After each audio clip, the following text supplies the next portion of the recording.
After spending well over 9 hours playing the brand new set Crimson Blaze in Pokemon Pocket, I think I have a good understanding and grasp of all the new decks in Pokemon Pocket, and what are going to be very strong to they're kind of okay. And today we're going to talk about them in a tier list format. Some of you guys said you want this, so here we are. The tiers aren't going to be the regular SAB. That's boring. We don't do none of that here. Instead, I have 4 tiers for you, which is game changing. These are going to be literally the game changing decks and ideas coming to this set and the meta. Next are going to be just ranked ready. These are decks that I think, honestly, day one of ranked, you could probably grind up to masters pretty easily with these. Then we have spicy, which says it in the name. These are spicy. And then we have mild. These aren't as spicy, but they're here and they're probably missing something. So with that being said, let's jump into our first deck that I want to talk about, and that's going to be Mega Venusaur EX deck. And this deck is pretty solid. Now you're noticing there's no deck list on the screen because this is a day one tier list. And if you want a deck list and actual gameplay, check out the channel. I already have a few of these already up. These are, again, decks that I've tested and I've gone into. So you'll see the matches versus, and you'll see the, from my perspective, and you'll see the Mega Venusaur perspective. This deck list is a solo Mega Venusaur, and I think I'm going to put this right here, is ranked ready. Now, if you asked me a year ago, what the heck, a solo Mega Venusaur that requires 4 energy to get online, how do you think this is even a good deck, right? Well, that's a solid question, my viewer, and the answer is quite simple. It's not because of Mega Venusaur,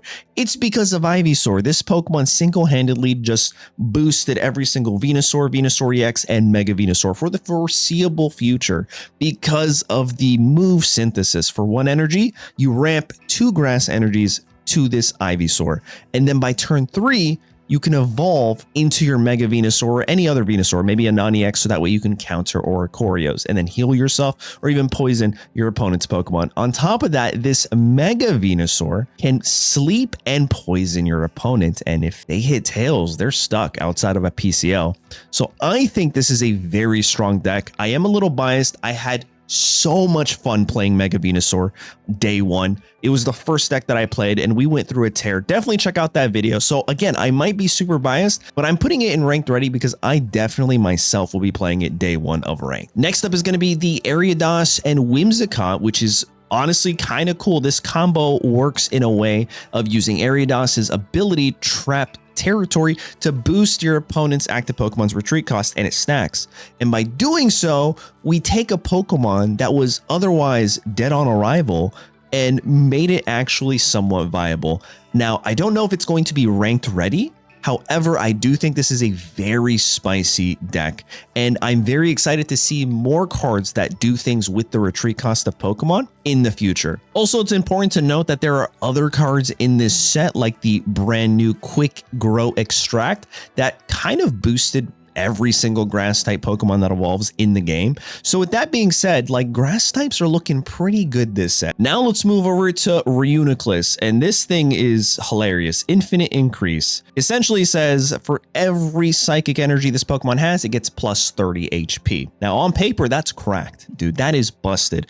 And there's an idea that I haven't tested and I haven't actually seen anybody play, and it runs with the Mismagius, and we're gonna run Fantinas in this deck. So that way you can move all your energy to your Reuniclus and then use Fantina to do it again, and then use Fantina and then do it again. And by the time Reuniclus can go online and be in the active spot because your Mismagius goes down, well, you have like 7 energy attached to it, which could be busted. On top of that, throw in something like a Dusknoir, and this might be the spiciest deck that I have yet to play. Now, the other side of this is I've been seeing a lot of people talk and even play on ladder Gardevoir and Reuniclus. And whereas that makes sense to me because Gardevoir helps you ramp, which says essentially you're getting plus 30 HP every single turn. For your Reuniclus, there's 2 things here. It can only do it to the active, and it's 2 stage 2 Pokemon. So I'm going to put this in mild. It could be good in the future, but as of right now, I genuinely don't think this is a pretty solid deck list.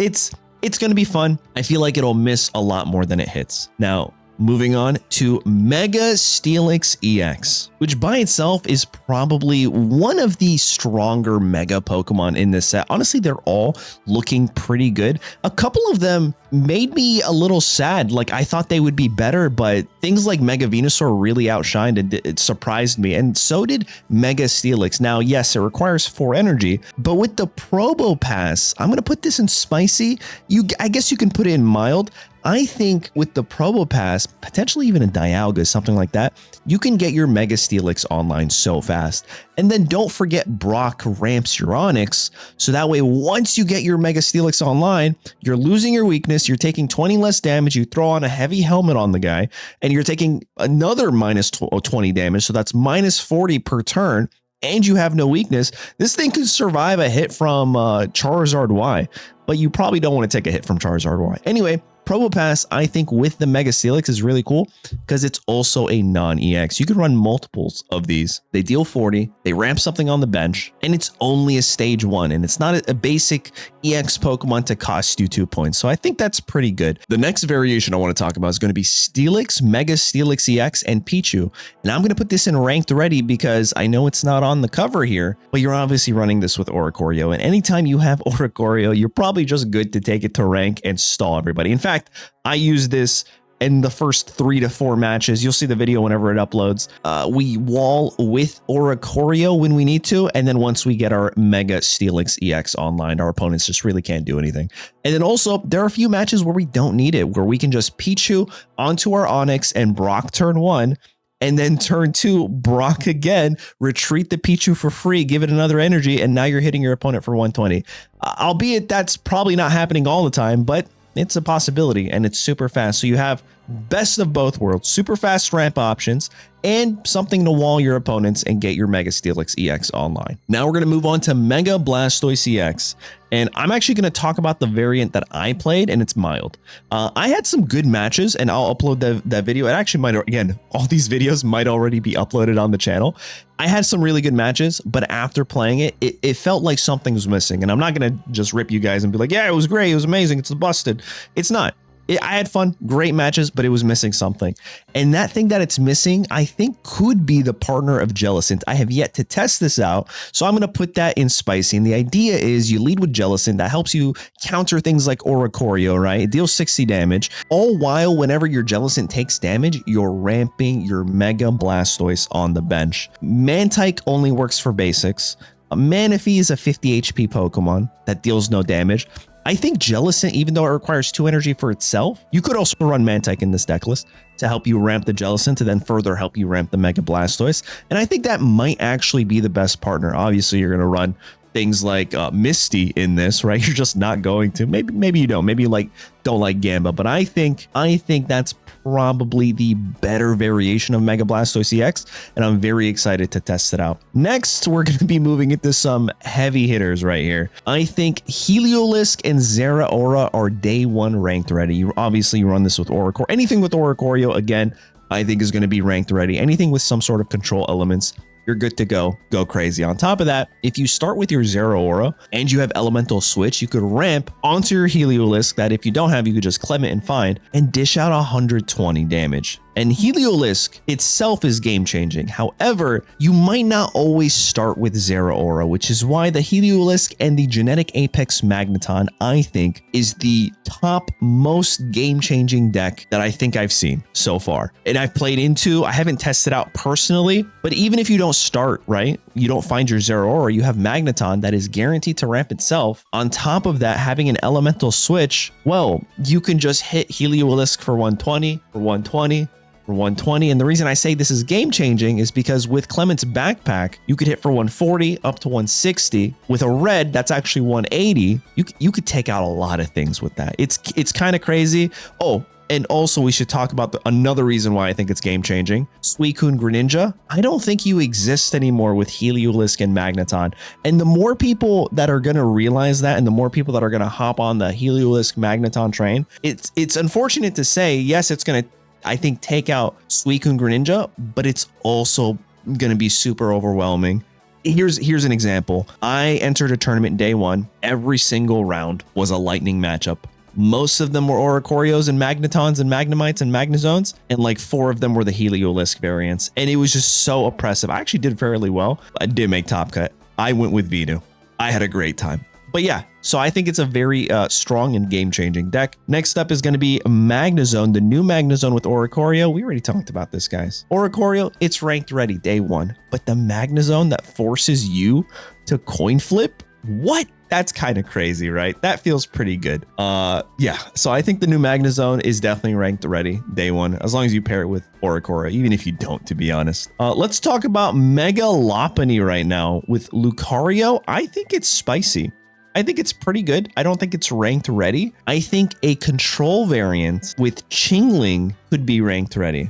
Now, I actually want to put it at the top of ranked ready because I also really want to put this in game changing, but I just don't think we can. I genuinely don't think we can put this in game changing just because like it's really not. But the thing I like about this is, yes, Mega Lopunny flips 2 coins, but not really. It's actually flipping 3 coins. You flip 2, and for every heads you get, you deal 90 damage. However, if you flip 2 tails, not to worry, that 3rd flip, your opponent has to flip because they're confused. And if they flip tails, they can't hit you. They can't do anything. And I like that. That's where I'm thinking, I think control variant, because forcing your opponent to flip a coin or switch out or PCL, like a 50-50 shot, they do nothing is pretty good. That is control, and you have a huge maximum damage output if you get lucky, but you can pair this up with Will. Mega Charizard EX. Why do you suck? Like, I'm gonna be honest. This Pokemon, it could just be the variant that I tried. I'm gonna put it in mild. It's missing something. It just doesn't feel good. It feels like you can counterplay this very well. And I'll be honest, every time I went into a Moltres EX Mega Charizard Y variant, I felt like I can crush them. And the thing that bothers me is Mega Charizard Y deals the most damage. It should be good. And I just don't think it's there yet. But with that being said, I'm going to put Entei EX variant in ranked ready. I think people are going to play this and it'll be okay. Obviously, you run this with a non-EX variant to counter Oricorio, but being able to draw with your Entei and then your Charmeleon stage 1 can further ramp your Entei and be able to dish out regardless of you going first or second and get you online that much quicker is pretty good with Flame Patch. I think this is a much better variation than the Moltres. But again, I tried the Moltres. I didn't try the Entei. I went into the Entei. It was still mid. It wasn't crazy good. But I think that's more so because Mega Charizard Y, you know what it does. There's going to be a lot of counterplay to it. But yeah, there you guys have it. Super not crazy tier list. And just wanted to give you my day 1 opinions. That's pretty much it. Later.